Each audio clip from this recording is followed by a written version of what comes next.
Well, you're not even up here yet and you're talking about coconuts. Damn! It's an honor to see you. Pleasure, brother. That's all.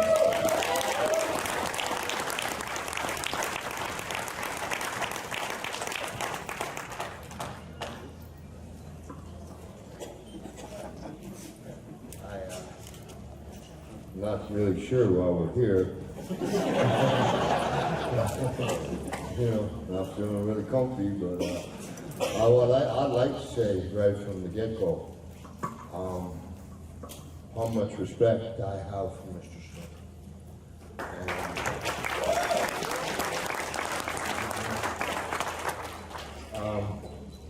When you do different things, when you do something that is kind of becomes a historical event, you know, it takes two to tango. And I don't know of any man as tough as Jimmy Snuka could have gotten through that. And funny when you get in the ring with somebody after a while, you get a respect for them that you didn't have before. And I don't think there'd be a Roddy Piper if there wasn't a Jimmy Snuka. It's true. Thank you. Thank you very much. Yeah, I love you, brother. I love you. It was very difficult times back then. Very difficult. You know, like, am I supposed to talk? We're supposed to talk or ask questions? Do what you want. 2 words, first word, Scotch. You know, it was like, back then, it wasn't like it is now. And it was more like the fastest gun. I'm not joking. And like, the brother here, at that time, in the WWF, it's true, Bob Backlund was a champion, but he wasn't drawing any money. And Don Morocco and Jimmy Snuka were the guys selling out. And they were going like an hour every night. You know, there's a whole different kind of man there. Stick with me here. And then like a guy, I have respect for him, Hogan comes along. But, you know, I've got all the respect in the world for him, but here's the truth. When Hogan came along and you know, be the face of the company, the fans loved Jimmy so much, they wouldn't accept Hogan. That's fact. And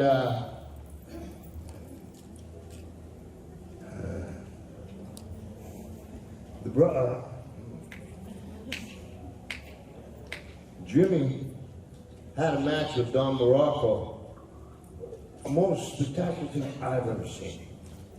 And his little monkey toes, he climbs up on the edge of the cage there, and wraps his toes around, and he stands up. It's hot. I'm telling you, it's a long way down. And he looks up, and then he moves back like a swan. Come here. And then he squats down and jumps out. The cameras. But it was the people in charge's way of trying to diminish Jimmy Snuka for their own agenda. Jimmy Snuka and Ricky Steamboat are the most pure, what you guys would call baby faces, and the greatest in the history of our business. Bar none.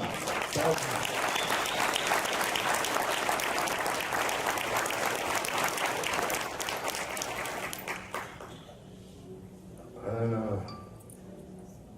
I'm real proud to be on the stage. It was just good questions.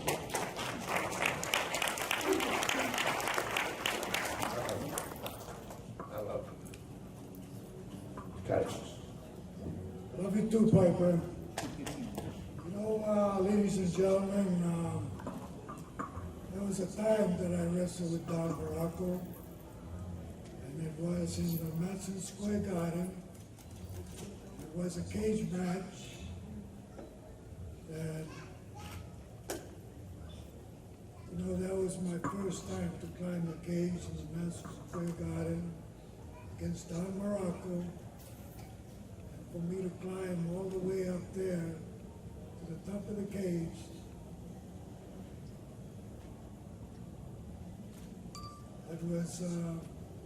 that was history for myself and Don Morocco. When I flew off the top of that cage in the Madison Square Garden, history was all over.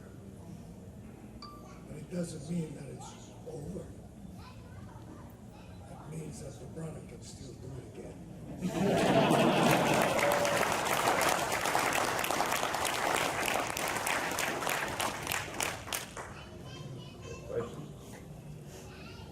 Questions on how to cook coconuts?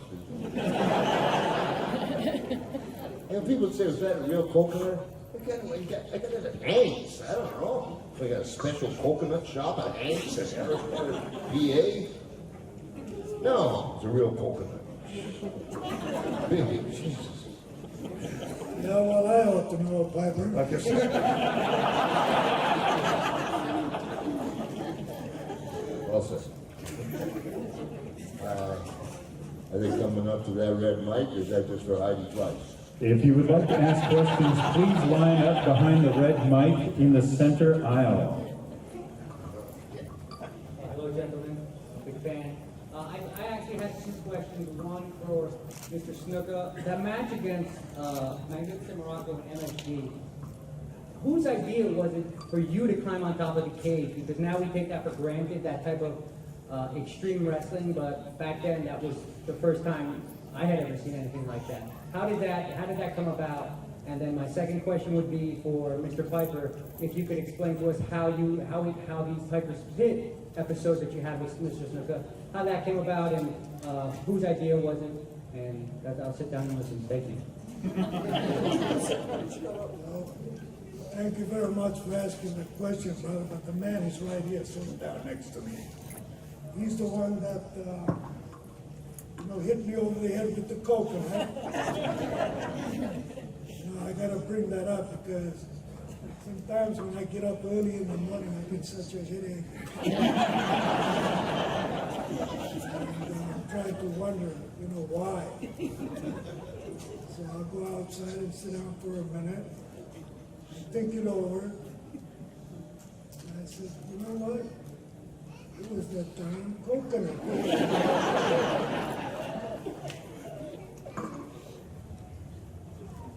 Yeah, so, here we are, sitting next to me. I can't remember my part to the question, I'm sorry. And he's sharper than I am. What was the second part? Am I pregnant? No. How did that come about? Like, Oh, you gotcha. have Mr. Snuka on, Gotcha.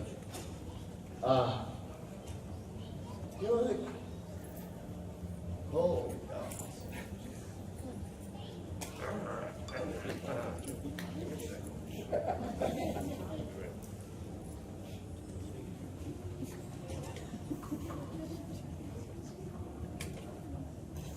this particular topic has never been discussed ever in public, and this particular topic has not been discussed that I know of at all.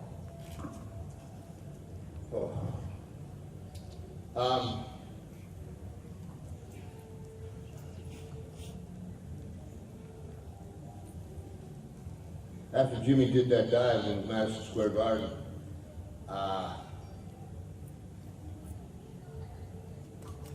they put Jimmy in Piper's Pit, and they wanted, just didn't want us to get along, and I didn't know what to do. I'm gonna shoot with you on this.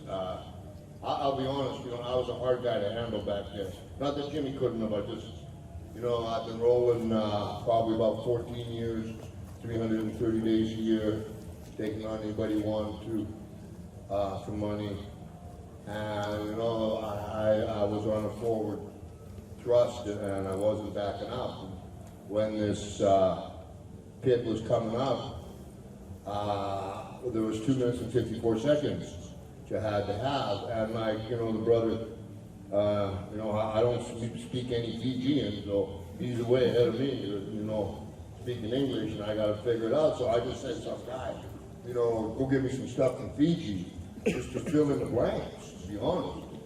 You know, like I didn't do well, like the bananas, okay, like the pineapples round, like the women fuzzy on top, pretty weak. Shit, I only had them for like 15 minutes. So here's a bag, thanks. And then like I started bringing coconuts out, and man, they were, and I was looking at them. Look, I'm from Saskatoon. I never held a coconut. Snowball. And like I was looking at Jimmy, and the thing is just that we were playing for keeps. I know that sounds hard to understand, but we were playing for keeps. And those coconuts dropped on the table, and the behind, which you couldn't see as the cameraman was going, like time running out. I read that like no one. I hit him as hard as I could. And if I had killed him, holy cow. Oh man. And then when the set went down, and like behind were like 2 meat packers pulling on a pell mell and a dolly, what the guy in the dress is doing with a Fiji guy. But like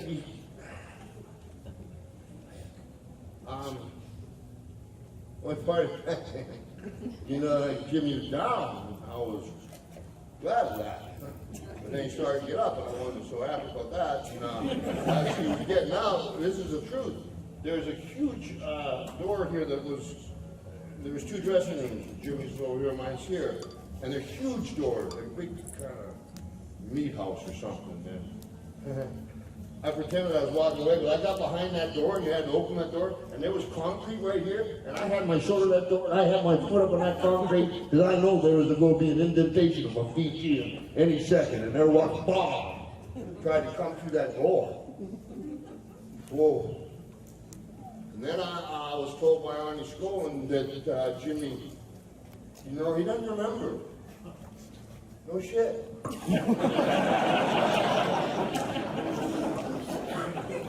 Says a magic word, brother. And Jimmy just like, I was told, like, he's just staring down at the floor, and like, things are getting out of hand. Things are getting out of hand. At the same time, like, David Schultz was trying to be whatever he was trying. There was other things going on, but like, things were getting out of hand. And, you know, like, back then, you didn't take anybody to the hospital. I don't know why. And like, I felt bad. Sure you did, brother. Later. I'm gonna pay for the house.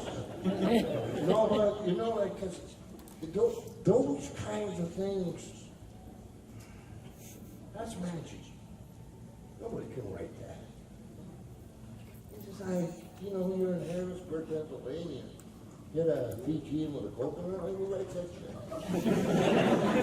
Not even Carpenter. So, but I've always felt bad about it. Honest to God.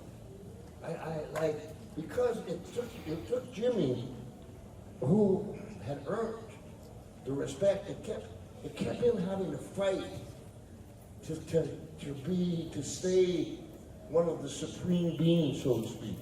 And he did. But I mean, we'd get into it. You know, I was out for myself. It was very vicious. It wasn't like, hey, you know, oh, you're not dead, cool. You know, try to get more night. You know, it wasn't like that. And I think that's magic. Jimmy has something. You see, and I'll tell the cameraman, he doesn't need to say nothing. He doesn't need to say nothing. And if you go for boxers or any kind of fighters, there's this guy Gus who trained Tyson. The first thing they talk about, they don't fight. They talk about the spirit. How strong the spirit is. You got Muhammad Ali and Joe Frazier in there going 15 rounds. It's the spirit. It's not Jimmy talking. And he's got a body like God. Didn't help any. But in his eyes, the things his eyes would say, he didn't have to talk. He had the biggest spirit of all. And that's the hardest man to beat. And to this day, nobody's beat Jimmy Snuka.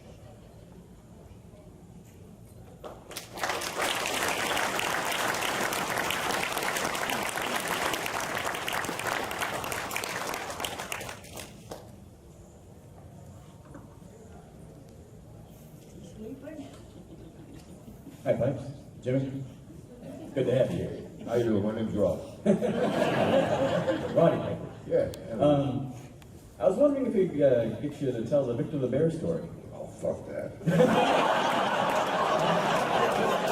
Fair enough. Try that.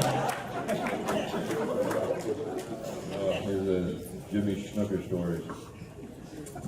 I gotta edit that one too. Go ahead, sir. Okay, I have a question for each of you. A few years ago, the WWE magazine put a list of all the top villains / bad guys of all time, and despite all the ones that have gone to the modern era, you were named number 1.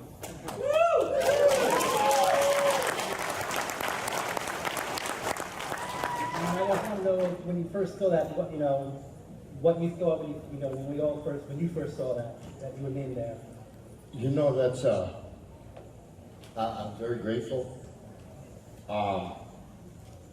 It was the choice of the committee, but, you know, I go back and think of Gorgeous George. Not bad. You got kids here probably heard of Gorgeous George. They have no idea what he's talking about. He made a mark as a villain. You know,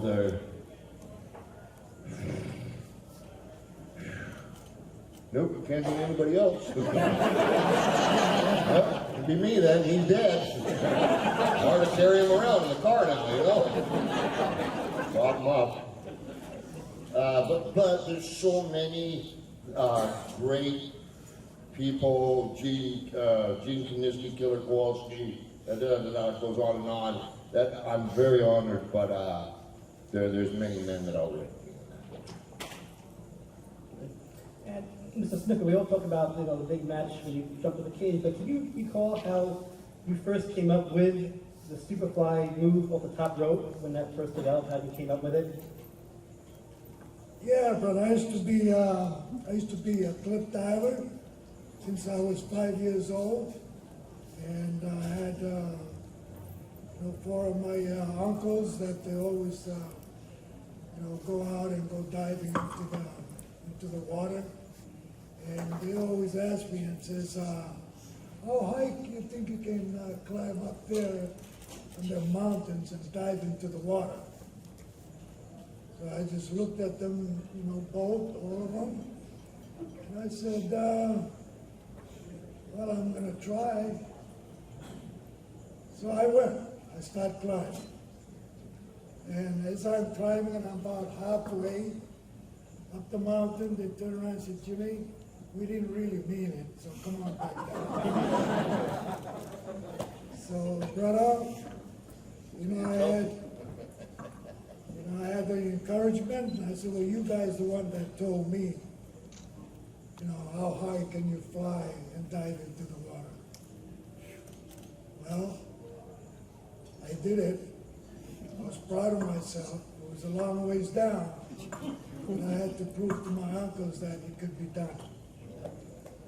And I did it. And I felt good about it. And ever since then, I knew I had a choice that I can do something whenever I want to do. Thank you.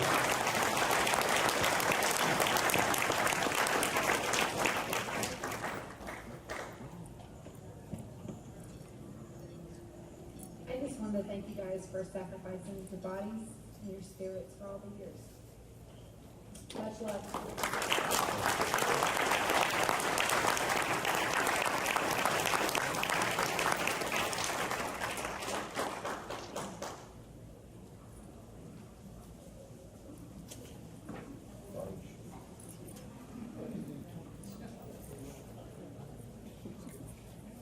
Thank you guys for being here.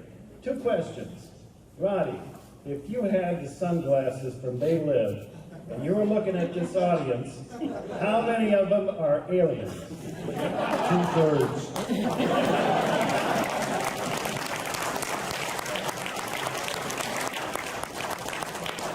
They Live is a documentary. And Superfly, you have a wrestling school, right? No, Sarah, I don't have it anymore. Used to be in Florida. Okay, how much are you still involved in promotions down there? Well, actually, no, brother, I'm still wrestling. You know, I'm not done yet. Superfly, but I still try. Thank you for Superfly. You. How are you? Maybe you guys can talk, just for both of you, talk about the transition back from the early days of wrestling to some point in the 80s where all of a sudden it was mainstream and you're in a music video with Cyndi Lauper and people around that. It's like, it had to be kind of a weird transition for that. Can you talk a bit about that?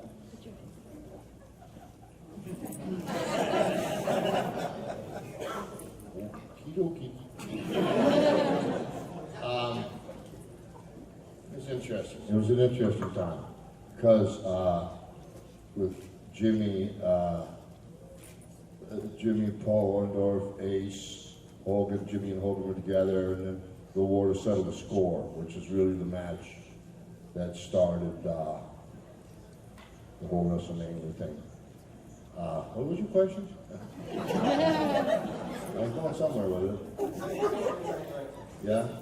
What that transition was like, 'cause it was almost like thank you. wrestling was not Yeah. underground or B-list, but then all of a Yeah. sudden you guys are huge.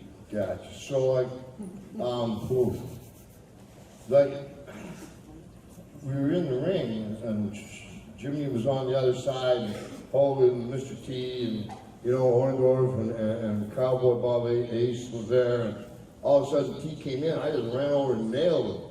And then we've been in a lot of riots together, whoa. And so I just saw something kind of like blonde, purple hair come out of the ring. I was another fan, and I kicked it. And it was Cyndi Lauper. Well, it was a fun kicking her ass. Again, I'd be driving early cars that come up the side with girls just want to have fun. And I had one time, back in those days, we ate so much that we used to keep our jeans kind of like undone.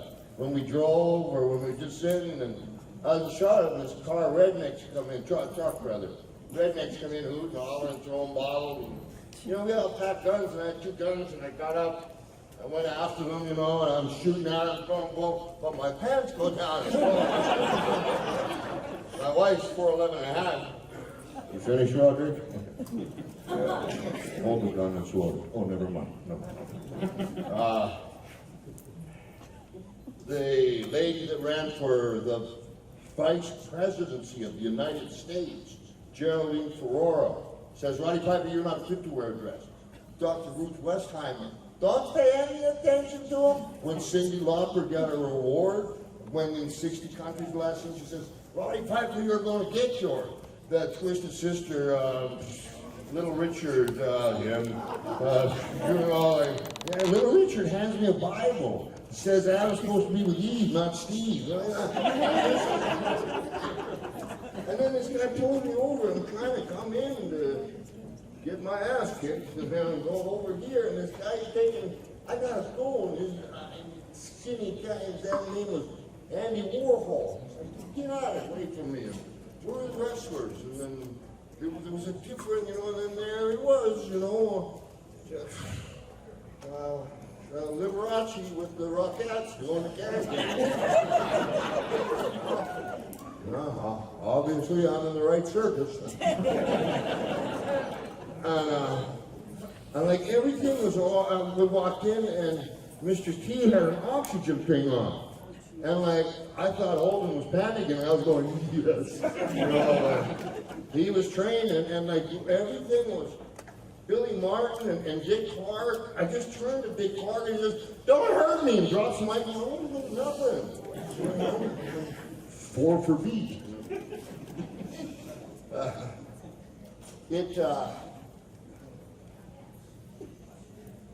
So after I'm in an airplane with Don Morocco and Time magazine. We're on the cover of Time magazine, we're in the mainstream. And you know, they don't give wrestling any respect back then. And so basically they write this. We're on the pages and there's the pictures. And this is what they write. They write, pro wrestling is 99% fake. Don Morocco takes the magazine, throws it to me and says, see, they don't even know.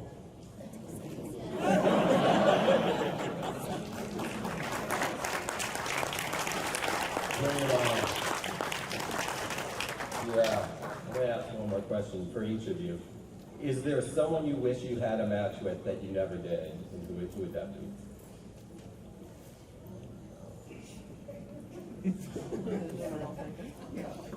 I would like to go against Gorgeous George. I think that would have been a blast. Warrior. Oh, sure.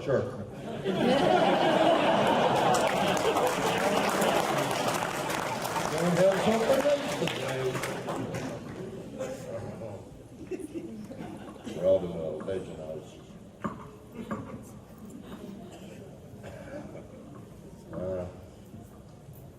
So I guess it's our turn to ask you questions. What were you doing when I hit him with a coconut?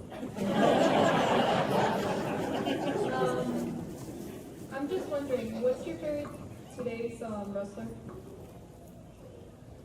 Say it again now? What's your favorite today's wrestler, like, in the company right now? The favorite, our favorite? Yeah.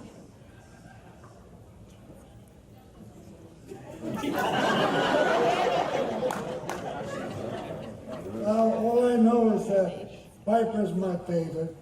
Jimmy's my favorite.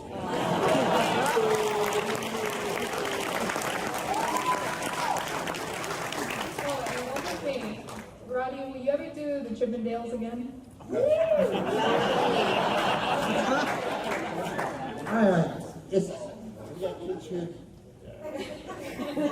It was really difficult to do the Chippendales. The difficult part was keeping it from my wife.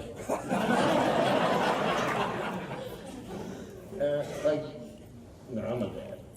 There. Well, you know, like they have certain apparatus that they use. And they're not no shame to it all. I need 4 shotguns over here. Put them on, you know. Could you help me tie this? No. But then I found out the head guy at Chippendales, he's feeding 7 kids. So I stayed by him. Thank you. You're welcome.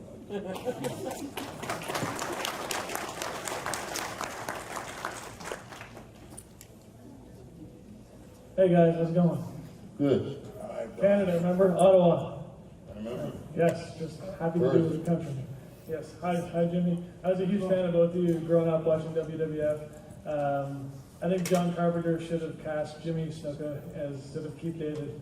You could have had a real legit fight if they lived. Or maybe they lived too with Snuka and Piper. Yeah, but we're lost. It's been a good one. I guess my question would be, it's for both of you again, but going back to before you got into wrestling, I'm just interested in the life you were living before that. How did you get to where you were starting out and getting to where you were? I know that Roddy, you grew up in Saskatoon or Winnipeg, I forget. I was born in Saskatoon, and I was only there like, A little bit. 3 years. Yeah. And, I was only in Winnipeg like, 8 months or something like that. Yeah, I lived all and then over. wrestling took you everywhere. And then Jimmy, like, how did, I mean, like, how did you end up getting from Fiji, where you were born, to doing what you were doing then? You rode a shark.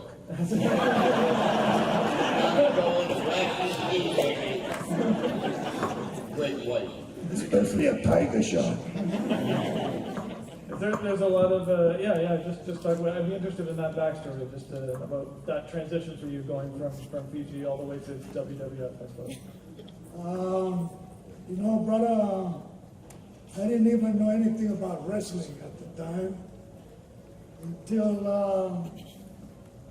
I'm living with my mom and stuff like that, and she always turns on the TV, and I would be like still asleep, and I'd get up, and I said, Mom, God bless her, you know, she's up there somewhere, but I asked her, and I said, Mom, what are you watching?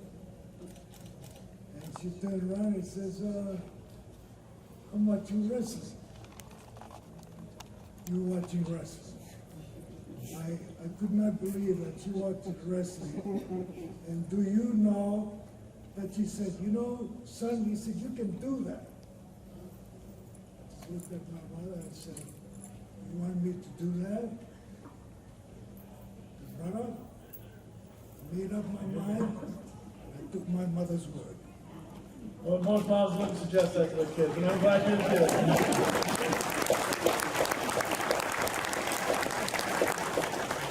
Just the last comment, I grew up having those WWF, the hard plastic rubber dolls that they made, and then the actual ring, so I actually had those, and I remember the Snuka character was definitely like, you know, something like that. Your classic pose is really good.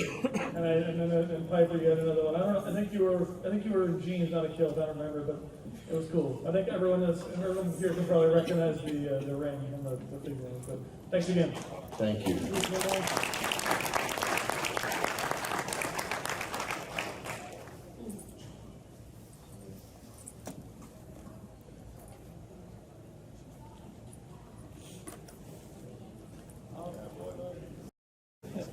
Have the courage. How's it going, guys? Box is up. What's wrong with wrestling right now? Simple question. It's horrible. What happened? Can you tell me, brother, what's wrong with it today? You don't want my opinion. I have a real problem with how often the belts change hands. Like, I think, like, back in the 80s, like, people used to hold the title, and you weren't taking that title away. Now it's like, oh, you got it this week, oh, you got it this week, and I don't know, does that seem different from kind of a follow-up question about the transition into the 80s?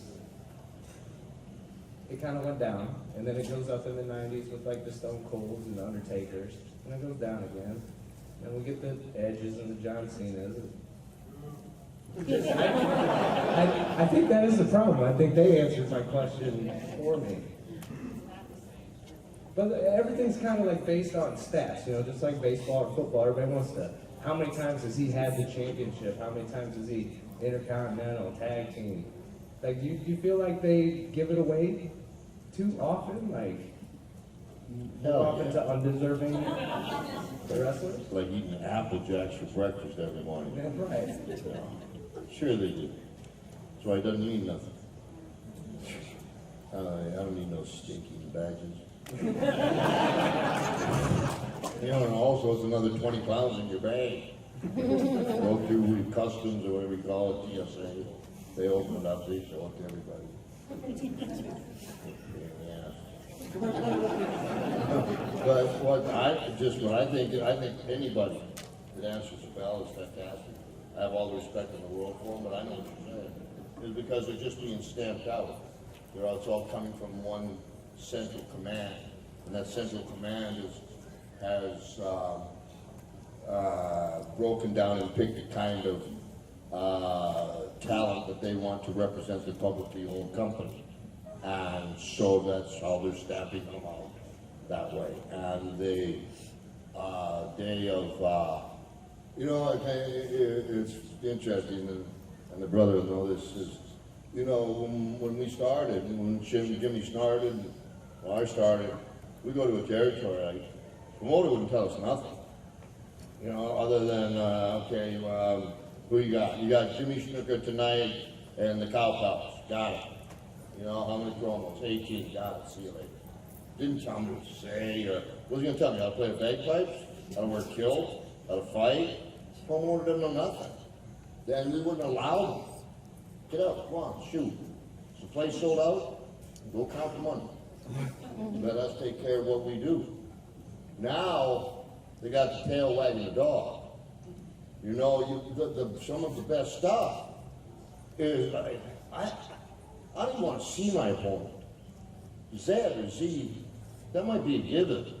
It's how you get there, man. Have some ball heart. Yeah, have some balls, man. Paint yourself half black. Live a little.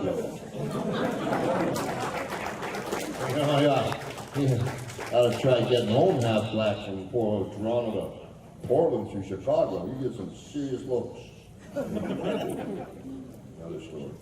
And for Mr. Snuka, it's a very family-oriented business now. It seems like, at least with second, third generation wrestlers. Are you nervous for the young ones? You know what, brother? I'm really proud of them. Good. Because that's what they want, and now you gotta give it to them, bro. It's like my daughter. I told her that you have to go to school, finish your college, and then we'll talk about it. It's the same thing like my son Jimmy. It's the same way. They have to finish their school. Of course, I never been to college or anything like that, brother. I didn't know anything about reading or writing. I didn't know how to speak in English. And I still don't know how to read and write. So, all I have to do was just follow up with the right thing and thank the Lord that I can accomplish what I need to do. Thank you, guys. Well, ladies and gentlemen, we're going to have to wrap that up. A big round of applause for the wrestlers here at Piperand.